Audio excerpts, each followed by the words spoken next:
बिल्लाहि मिनश्शैतानिर्रजीम। बिस्मिल्लाहिर्रहमानिर्रहीम। अवलम यतफक्करू फ़ी अनफुसिहिम मा खलक़ल्लाहु समावाति वल अर्द वमा बैनहुमा इल्ला बिलहक़्क़ि वअजलिम मुसम्मा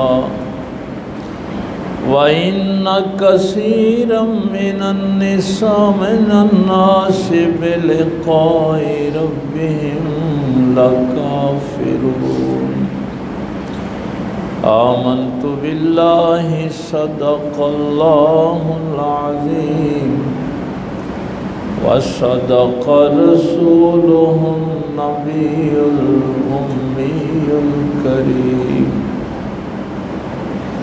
व नहनु अला ज़ालिका मिनश्शाहिदीन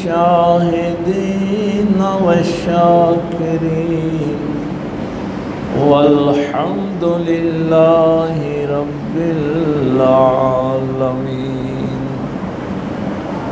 क़ाल अल्लाहु तबारक व तआला फ़ी शानि हबीबिही मुख़बिरन व आमिरा इन्नल्लाह व मलाइकतहु युसल्लूना अलन नबी या अय्युहल्लज़ीना आमनू सल्लू अलैहि व सल्लिमू तस्लीमा।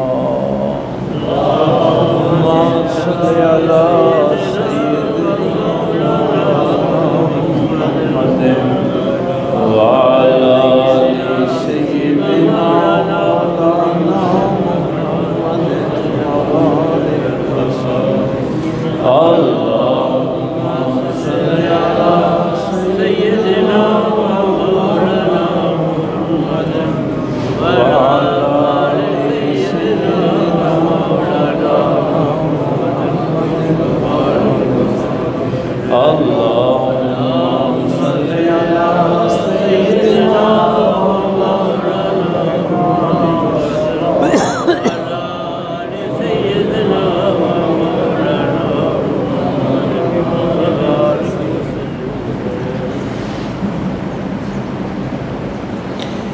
अल्लाह रब्बुल इज़्ज़त की हम्द व सना के बाद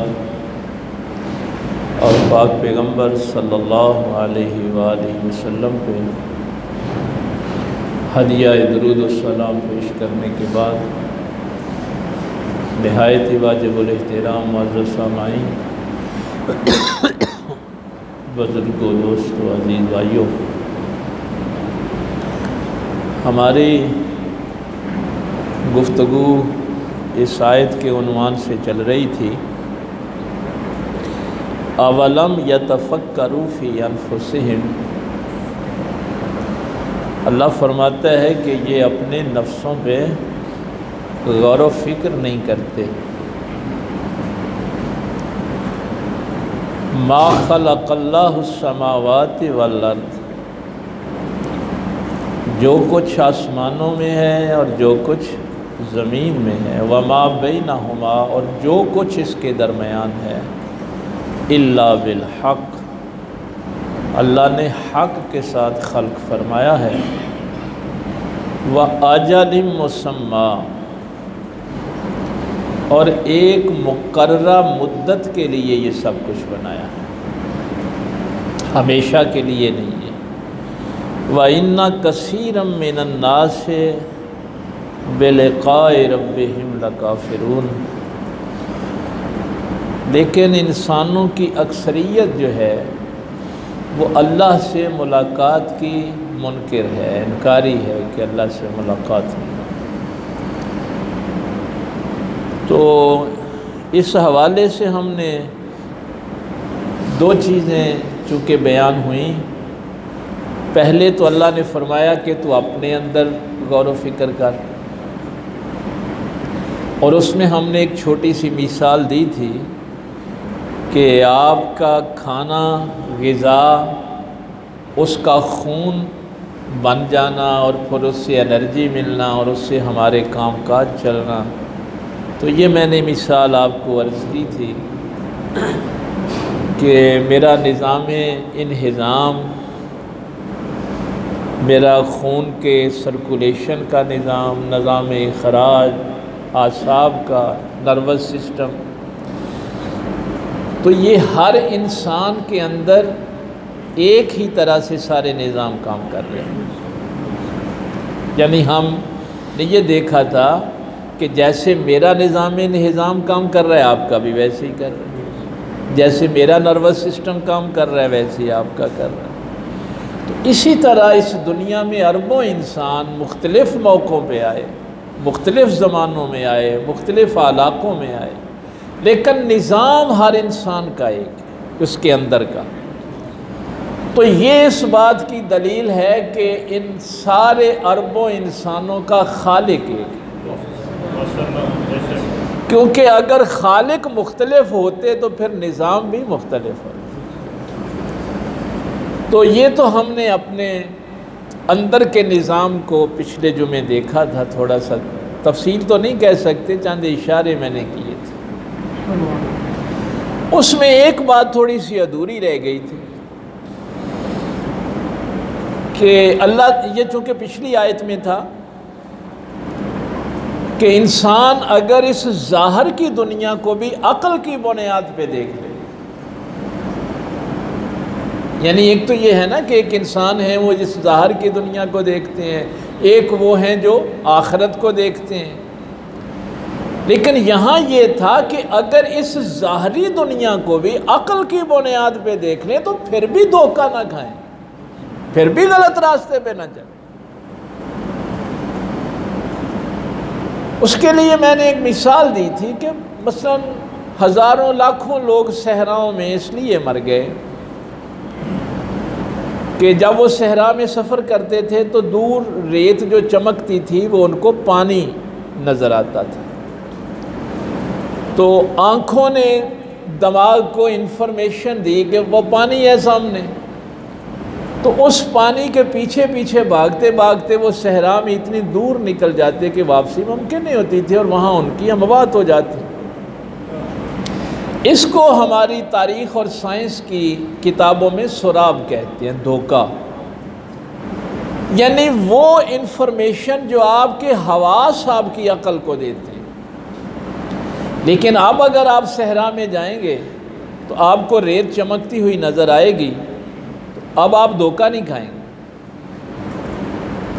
अच्छा, वो जो पहले लोगों ने धोखा खाया, फैसला तो उनकी भी अक़ल ने किया था। वो जो लाखों हज़ारों सहराओं में मर गए, फैसला तो उनकी भी अक़ल ने किया था ना। आँख ने तो एक इन्फॉर्मेशन दी थी। ये जो पिछली आयत हमने पिछले जुमे सीखी थी, तो ये एक बात रह गई थी। तो अक़ल से जो फैसला होता है, जैसे मैंने उसमें ये बात कही थी कि बुखार की वजह से आपका मुंह कड़वा है, तो आपने शहद भी खाया तो कड़वा, ज़ुबान ने दिमाग को यही इन्फॉर्मेशन दी ना कि ये शहद कड़वा है। हालांकि वो आपकी ज़ुबान बुखार की वजह से कड़वाहट में थी, शहद तो नहीं कड़वा था। ये चंद मिसालें मैंने अर्ज़ की थी। तो जब वो अक़ल के फ़ैसले गलत थे तो अब अक़ल के फ़ैसले सही कैसे हो सकते हैं? एक सवाल ये भी है इस दुनिया। तो इसका कुरान करीम ये जवाब दे रहा है कि वो अक़ल के फ़ैसले इसलिए गलत थे कि वो अक़ल ने फ़ैसले हवास की बुनियाद पे किए, और अल्लाह हुक्म दे रहा है कि अक़ल फ़ैसले इल्म के मुताबिक करे।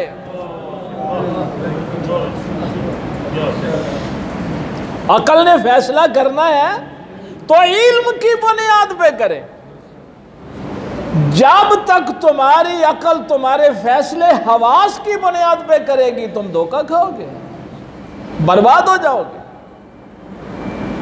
ये सारी कायनात तुम्हें सुराब नजर आएगी। तो अक्ल भी तब ही सही फैसला करती है अगर उसके पास इल्म हो। अगर इल्म नहीं है तो आपकी अक्ल सही फैसला नहीं कर सकती। तो हवास तो चूंकि महदूद होते हैं इसलिए धोखा खा जाते हैं। अब यहाँ जिस इल्म की बात है वो इल्म भी वही का इल्म है, क्योंकि अब हम वहाँ तक अभी पहुँचे नहीं हैं। लेकिन इब्तिदा में मैंने एक जुमला कहा था कि जहाँ हवास धोखा खाएंगे अक्ल रहनुमाई करेगी, जहाँ अक्ल धोखा खाएगी वहाँ नबी रहनुमाई करेगा, क्योंकि वहाँ फिर हतमी इल्म है ना। तो बहरहाल आपने जो भी फैसला करना है, शायद किसी मौके पे मैंने ये क्वेश्चन एक आपको बताई भी थी कि अब भी इस दुनिया में दो तरह के इंसानों की बात होती है, एक कामयाब इंसान, एक नाकाम इंसान।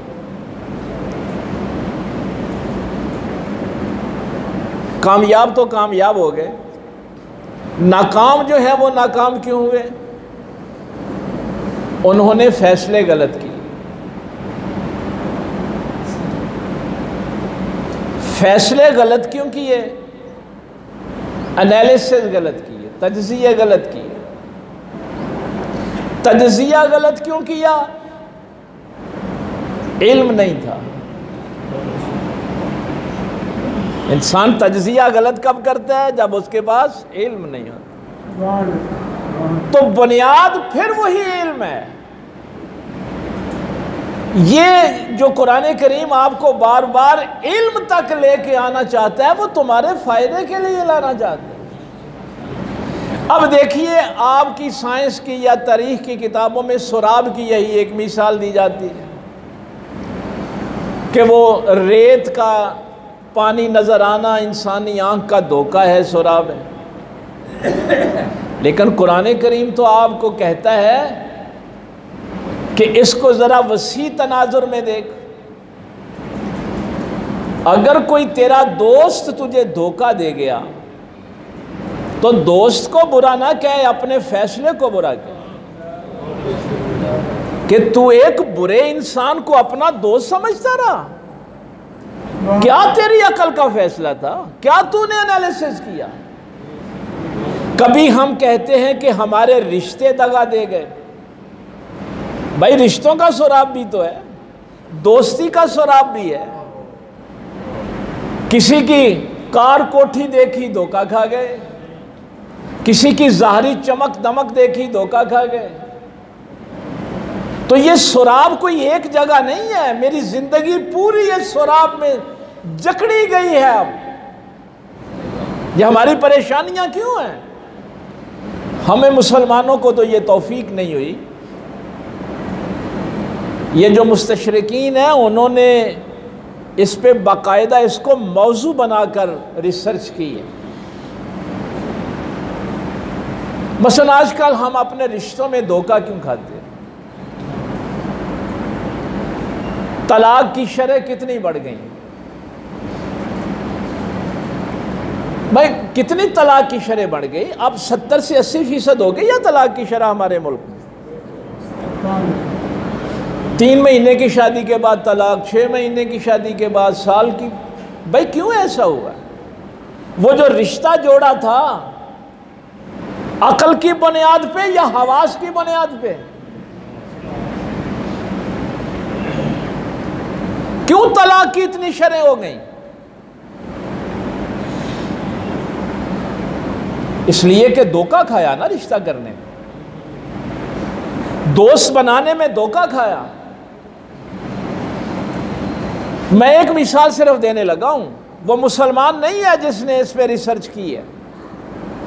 वो कहता है तुमने कभी अपने पैगंबर की जिंदगी पे गौर नहीं किया?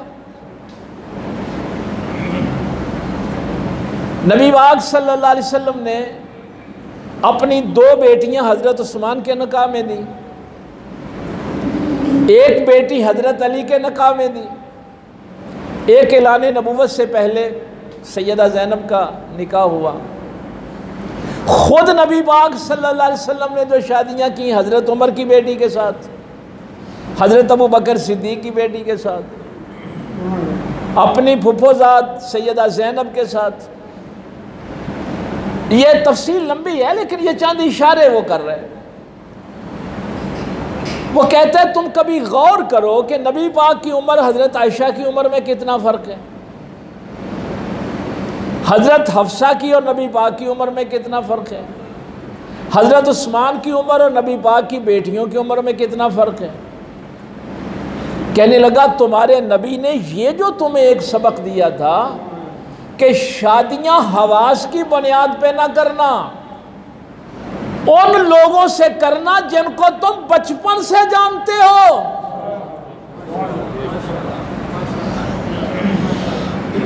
ये जो कहते हैं ना हम रिश्ता देखने गए हैं थोड़ी देर के लिए, तो वो मसनूई तरीके से अच्छे बन जाएंगे। तो वो मुस्तशरिक है, मुसलमान नहीं है।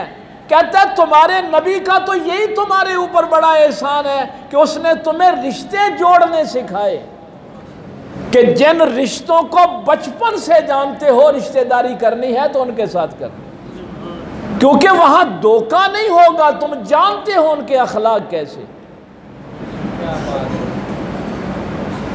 लेकिन जब से हमने रिश्ते हवास की बुनियाद पे जोड़ने शुरू किए, तलाक 70% पे पहुंच गई। तो हमारे रिश्तों में भी सुराब, हमारी दोस्तियों में भी सुराब, हमारे ताल्लुकात में धोखे।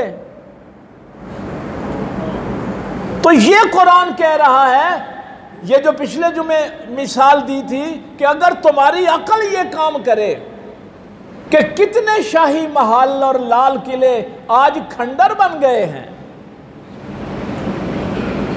ये अकल सोचने के लिए अकल के पास काफी नहीं था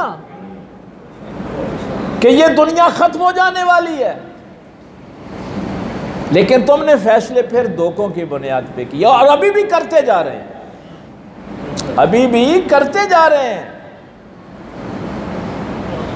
अभी भी हम अपने बच्चों को ये नहीं बताते कि बेटा शादी के बाद तुमने मेहनत करके अपना घर बनाना है। भाई नबी पाक सल्लल्लाहु अलैहि वसल्लम ने अपनी बेटी को क्या कह के भेजा था कि फातिमा मैंने दुनिया के बेहतरीन इंसान के साथ तेरी शादी की है, लेकिन वो माली लिहाज से ज़रा कमज़ोर है, उसके सामने कोई ऐसी फरमाइश ना करना कि वो तेरी पूरी ना कर सके। अब यहाँ रिश्तेदारी के लिए क्या होता है, बच्चे का मकान अपना है, गाड़ी अपनी है, मालो असबाब अपना है। ये जो 22-23 साल का बच्चा है, अगर इसके पास करोड़ों हैं तो या तो उसकी वालिदैन के हैं या उसने हराम के कमाए हैं। तो जो हराम की कमाई पहले घर में ला के रखी हुई है, वो तेरी बच्ची को सुखी कैसे रख सकता है? वो हराम का माल भी कभी तुम्हें सुख दे सकता है, चैन दे सकता है। तो पैगंबर बेटी को कह रहे हैं कि अली के साथ मिलके घर बनाना है।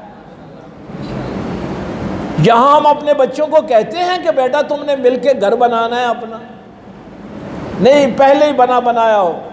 और उसका नतीजा अब ये है कि कितनी खबरें आती हैं कि बच्चों ने बाप कत्ल कर दिया कि जल्दी जल्दी बाप की जायदाद पे कब्जा करना, भाई को मार दिया कि भाई की जायदाद पे कब्जा करना।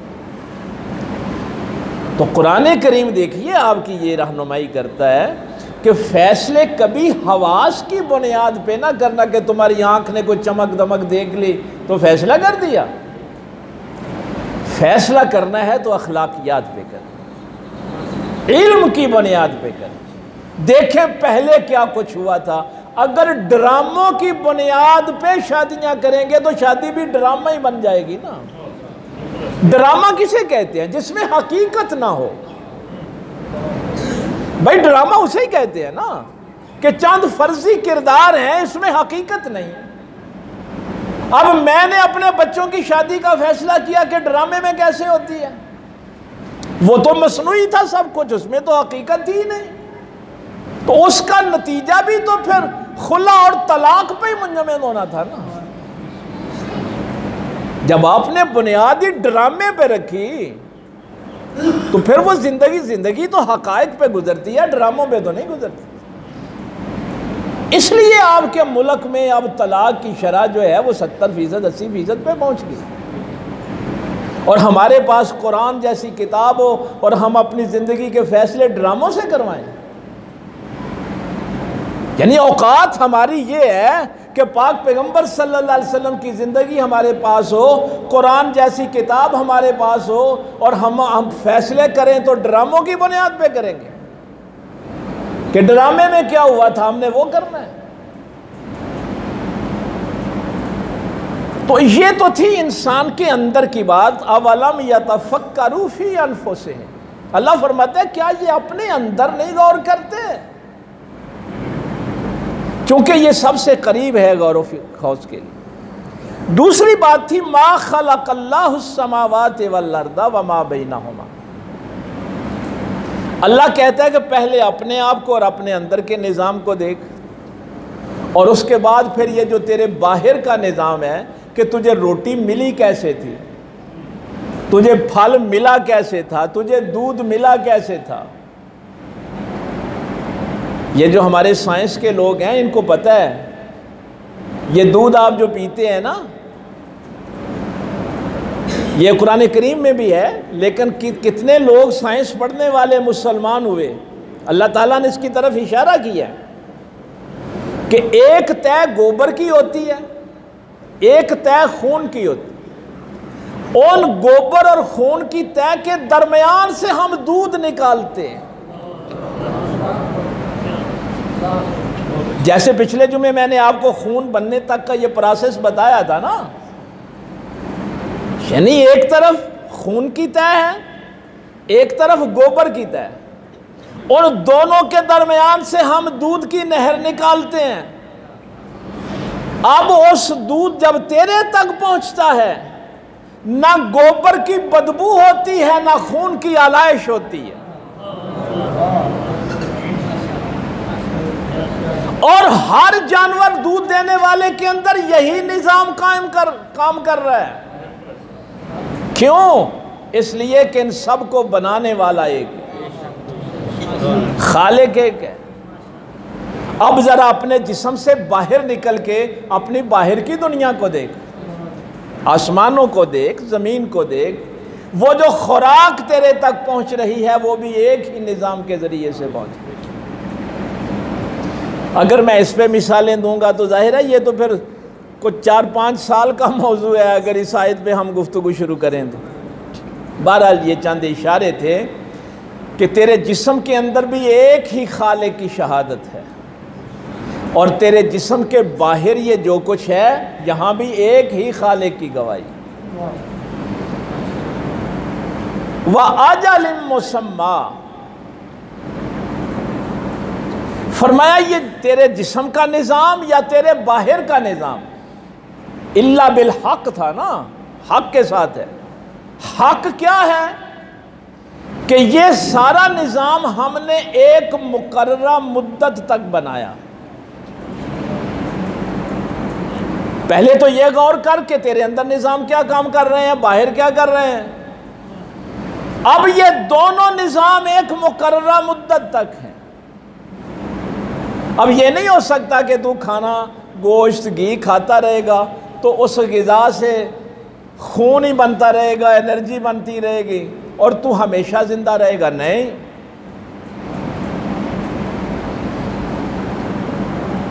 ये जो इंसाइक्लोपीडिया ब्रिटानिका है ना, उसमें एक वाक़या लिखा है। हमारे जिस्म के अंदर ना एज़ाए रईसा हैं कुछ। एज़ाए रईसा उनको कहते हैं कि अगर सारा जिस्म काम कर रहा हो, वो एक एज़ा डैमेज हो जाए तो सारा जिस्म डैमेज हो जाता है। मसलन आपके पूरे जिस्म के सारे एज़ा ठीक हों, लेकिन अगर दिल काम करना छोड़ आपकी मौत वाक़या हो जाएगी। सारा जिस्म काम करता हो, आपका दिमाग काम करना छोड़, आपके गुर्दे काम करना छोड़। भाई कुछ चीज़ें हैं, मसलन ये मेरी उंगली कट भी जाए तो ज़िंदगी चलती रहती है ना। तो एज़ाए रईसा वो होते हैं कि अगर वो उनमें से एक उज़्व भी अगर डैमेज हो जाए तो सारी ज़िंदगी डैमेज हो जाए। 7,000 बंदों पे बरतानिया में तजर्बा हुआ, ये इंसाइक्लोपीडिया के अंदर वाक़या लिखा है। उन्होंने 7,000 वो लोग चुने जो बिल्कुल सेहतमंद थे, जिनका दिमाग सही काम कर रहा था, गुर्दे सही काम कर रहे थे, दिल सही काम कर रहा था, जिगर सही काम कर रहा था। लेकिन वो जब उन पे वो ज़ाहिर है तहकीक कर रहे थे तो वो अचानक उनकी मौत वाक़या हो गई। एज़ाए रईसा ठीक थे, तो वो अपने उस्ताद के पास, बड़े प्रोफेसर के पास गए। उन्होंने कहा, उस्ताद जी ये जो 7,000 बंदा मरा है, जिनके एज़ाए रईसा बिल्कुल ठीक हैं, दिमाग ठीक है, जिगर ठीक है, दिल ठीक है, गुर्दे ठीक हैं, ये क्यों मर गया? तो इंसाइक्लोपीडिया के अंदर वो जो आखिरी जुमला लिखा है वो बड़ा कमाल का। उनके उस्ताद ने कहा, ये एज़ाए रईसा से जिंदा नहीं था, ये एक कनेक्शन की वजह से जिंदा था, वो कनेक्शन कट गया है। ये है वह अजल मुसम्मा, वो मुकर्रर मिकदार मयाद जो है, जो आपके लिए मेरे लिए अल्लाह ने रखी है, उससे आगे मैं नहीं जा सकती। आप जितना जी चाहे अच्छी खुराक कर लें, आपके पास जितनी मर्जी आसाइशें हों, तो फरमाया वाजाली ये मुकर्रर मुद्दत के लिए, तेरे अंदर का निज़ाम भी मुकर्रर मुद्दत के लिए है, तेरे बाहर का निज़ाम भी मुकर्रर मुद्दत के लिए। देखिए अल्लाह ताला ने इतनी बड़ी मिसालें दे के आपको कहाँ ला के खड़ा किया। यानी अगर आपके जहन में ये मुकर्रर मुद्दत होगी तो अकल कभी भी गलत फैसले नहीं करेगी, अकल कभी धोखा नहीं खाएगी। और फिर ये मिसाल दी,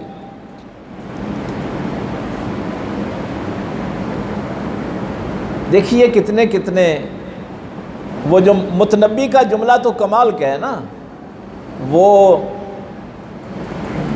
ये हमारे एम.ए. अरबी में उसकी शायरी पढ़ाई जाती है, दरस निज़ामी में भी पढ़ाई जाती है अरबी अदब सीखने के लिए। तो उसने कहा था, जिसके लिए ये कायनात बनाई गई, हज़रत मुहम्मद रसूलुल्लाह सल्लल्लाहु अलैहि वसल्लम, जब उन्होंने इस दुनिया को छोड़ दिया तो बाकी किसी की क्या औकात है, बाकी किसी की क्या ऐसी। अच्छा, अब यहाँ पे एक और सवाल, पता नहीं अब वक्त भी कम रह जाता है। एक सवाल ये उठा कि ठीक है मुकर्रर मुद्दत हर इंसान की है। मैंने उस दिन आपको बताया था ना कि अरब जब अल्हम्दुलिल्लाह रब्बिल आलमीन का तर्जुमा करते थे तो वो आलमीन कहते थे इंसानों को। जब भाई ये आयत नाजिल हुई थी ना, तो अरबों के यहाँ इसका जो मफहूम था वो कहते थे कि अल्लाह पालने वाला है, तमाम हम्द उस रब के लिए है जो आलमीन का पालने वाला है। तो वो आलमीन का तर्जुमा क्या करते थे? इंसान। एक इंसान को वो आलम कहते थे, एक जहान कहते थे। तो आलमीन इंसानों की जमा, यानी तमाम इंसानों का पालने वाला। उनको अल्लाह ताला ये कह रहा है कि अपने नफ्स के अंदर देखो कि अगर तुम इस इंसान को एक जहान समझते हो तो अपनी मुकर्रर मुद्दत पूरी करके हर जहान मौत के मुंह में नहीं चला गया। अगर हर इंसान को भी आलम समझते हो तो हर आलम को मौत आ गई ना, हर जहान खत्म हो गया। तो अब अगर सदियों से ये निज़ाम जारी है कि मुकर्रर मुद्दत है तेरे बाप की, तेरे दादे की, तेरे परदादे की, और यहाँ कुरान ने एक और भी सवाल उठाया था कि अपनी आने वाली नस्ल के लिए दौलत ना जमा किया कर, जिसने तेरी पिछली नस्लों को पाला है वो तेरी अगली नस्लों को भी पाल। तेरी पिछली नस्लों को किसने पाला था? जो आदम से लेके तुझ तक रिस्क दे रहा है, तुझे क्या खदशा हो गया कि तेरे बाद वालों को वो नहीं देगा? इतना बेतबारा हो गया तू। तो सवाल ये था, ये जरा गौर से आखिर में बात आ गई है। वो कहते थे ठीक है, एक बंदा एक अपनी मुकर्रर मुद्दत पूरी करता है, मौत के मुंह में चला जाता है, लेकिन ये क़यामत का तस्वुर क्या है कि यकदम सारी कायनात को ख़त्म कर दिया। चूँकि बात है ना कि अपने अंदर भी गौर कर, बाहर की कायनात पे भी गौर। अब अल्लाह फरमा रहा है कि ये दोनों एक मुकर्रर मुद्दत के लिए, इंसान तो बारी बारी जा रहे हैं, लेकिन एक वक्त आएगा कि इस कायनात की भी मुद्दत पूरी होगी और यकदम क़यामत आ जाएगी। ये निज़ाम हम लपेट देंगे। अब ये सवाल था कि एक इंसान मरा है तो ठीक है, उसकी क़यामत हो गई, उसका हिसाब किताब हो जाए। अल्लाह फरमाते हैं नहीं, हिसाब किताब हम क़यामत वाले दिन लेंगे। इसमें अकली वाजल मुसम्मा में एक अकली दलील ये भी है। ये हम अभी अकली दलीलों पे बात कर रहे हैं भाई, ये जो कुरान ने अकली दलाइल की बात किया उस पर बात कर रहे हैं। जब तक ये सारी कायनात हम मुकर्रर मुद्दत के बाद ख़त्म नहीं करेंगे, हम इंसानों का हिसाब ले नहीं सकते। ये बड़ा एक अजीब सवाल है। उस वक़्त तक इंसानों का हिसाब हो नहीं सकता। क्यों? इसलिए कि इनके नामा अमाल अभी मुकम्मल नहीं हुए। भाई हिसाब तो उस वक्त हो ना जब नामा अमाल मुकम्मल हो जाए। मेरा नामा अमाल मुकम्मल हो जाए तो ठीक है, मेरा हिसाब ले लिया जाए। आपका मुकम्मल हो जाए तो आपका ले लिया जाए। काफिर ये कहते थे कि बंदा मरा तो उसका हिसाब हो जाए। कुरान कहते हैं नहीं, जब तक ये बाहर की दुनिया ख़त्म नहीं होती, क़यामत नहीं आती, हिसाब नहीं होगा। क्यों? इंसानों के नामा अमाल अभी मुकम्मल नहीं हुए। जब पूछा गया या रसूलुल्लाह सल्लल्लाहु अलैहि वसल्लम, इससे क्या मुराद है? फरमाया पहला कत्ल किसने किया था? काबिल ने, आदम के 2 बेटों का, ये जो छठे पारे में जिक्र। हाबील को, भाई को कत्ल किया। अब चूंकि कत्ल की बुनियाद उसने रखी, अब क़यामत तक उसका नामा अमाल अभी मुकम्मल नहीं हुआ। जब तक कत्ल होते रहेंगे उसके नामा अमाल में गुनाह लिखे जाते रहेंगे। नामा अमाल उसका अभी मुकम्मल नहीं हुआ। ये कायनात ख़त्म हो तो फिर नामा अमाल भी मुकम्मल हो ना। जिसने मस्जिद बनाई है वो चला गया इस दुनिया से, लेकिन मस्जिद आबाद है। जब तक लोग नमाज पढ़ रहे हैं, वो फौत होने के बाद उसका नामा अमाल अभी मुकम्मल नहीं हुआ। जिसने कोई हॉस्पिटल बनाया है, लोग फ़ायदा उठा रहे हैं, वो मर भी गया है तो उसका नामा अमाल अभी मुकम्मल नहीं हुआ। कोई किताब लिख दी है, लोग इस्तिफादा कर रहे हैं। कोई लाइब्रेरी बना दी है, कोई कुआं खदवा दिया है, लोग पानी पी रहे हैं। तो आपके नेक अमाल हों या बद अमाल हों, ये दोनों चीज़ें, ये हदीस है, मन सन्ना सुन्नतन हसनतन, जिसकी भी किसी बंदे ने किसी नेकी का आगाज़ किया उसको उस नेकी का अजर मिलेगा। जब तक लोग उस नेकी पे अमल करते रहेंगे उसके नामा अमाल में नेकियां लिखी जाती रहेंगी। और इसी तरह जिस किसी बंदे ने कोई फहाशी का अड्डा खोल दिया, शराब का अड्डा खोल दिया, कोई बदकारी का अड्डा खोल दिया, जब तक उसका अड्डा भी कायम रहेगा उसके नामा अमाल में भी गुनाह लिखे जाते रहेंगे। तो कुरान ये कहता है कि जब तक निशानियां भी तेरे अंदर भी हैं, बाहर भी हैं, गौर फिक्र कर, तेरे अंदर भी निशानियां हैं, बाहर ज़मीन और आसमान और इसके दरमियान जो कुछ है उसमें भी निशानी है। लेकिन हिसाब अजल मुसम्मा, तेरे अंदर का निज़ाम भी एक मुद्दत तक है, तेरे बाहर का निज़ाम भी एक मुद्दत तक है। ये दोनों ख़त्म होने हैं। व इन्ना कसीरम मिनन्नास बिलिक़ाइ रब्बिहिम लकाफ़िरून। वैसे नबी पाक सल्लल्लाहु अलैहि वसल्लम का ये जुमला आपको मैं हदिया कर दूं। सरकार ने फरमाया कि हर शख्स से उसकी ज़हनी इस्तिताअत के मुताबिक गुफ्तगू किया कर। ये मुबल्लिगीन के लिए भी ज़रूरी है। हर शख्स के साथ उसकी ज़हनी इस्तिताअत के मुताबिक गुफ्तगू। सरकार इमाम जाफ़र सादिक़ रज़ी अल्लाह ताला अन्हु बैतुल्लाह शरीफ में बैठे थे तो एक बंदा आ गया। हालांकि कुरान भरा हुआ है इन दलाइल से। उसने कहा कि ना कोई खुदा है ना आखिरत है, बस ऐसे इंसान अपनी अपनी तभी उम्र पूरी कर रहे हैं और मर रहे हैं। आप ये कभी तवाफ़ करते हैं, कभी नमाज़ पढ़ते हैं, रोज़ा रखते हैं, अपने आप को मुश्किल में डाला हुआ है, क्या फ़ायदा इन कामों का। अच्छा, अब लोग हैरान थे कि इमाम पाक इसको ज़ाहिर है दलाइल देंगे कुरान पाक से, हदीस से। सरकार इमाम पाक ने कोई दलील नहीं उसे। आपने फरमाया अच्छा यार चलो तेरी बात मान लेते हैं, कोई खुदा नहीं है, कोई क़यामत नहीं आएगी, कोई जन्नत दोज़ख नहीं है, तो ज़्यादा से ज़्यादा यही होगा ना कि ये जो मैंने नमाज़ें पढ़ी हैं ये ज़ाया हो जाएंगी, ये मेरा तवाफ़, मेरा हज, ज़कात सब कुछ ज़ाया हो जाएगा। भाई यही होगा ना ज़्यादा से ज़्यादा। लेकिन अगर क़यामत आ गई, अगर हिसाब किताब हो गया तो तेरा क्या बनेगा? तेरी बात ही मान लेते हैं। अब तू बता कि अगर क़यामत बर्पा हो गई तो फिर तेरा क्या बनेगा? मैंने तो अपने खालिक के हुक्म के मुताबिक ज़िंदगी गुजारी है, तू क्या करेगा? तो वो जितने लोग तवाफ़ कर रहे थे वो कहते हैं कि इस बात का उसमें इतना असर हुआ कि वो ज़ारो कतार रोना शुरू हो गया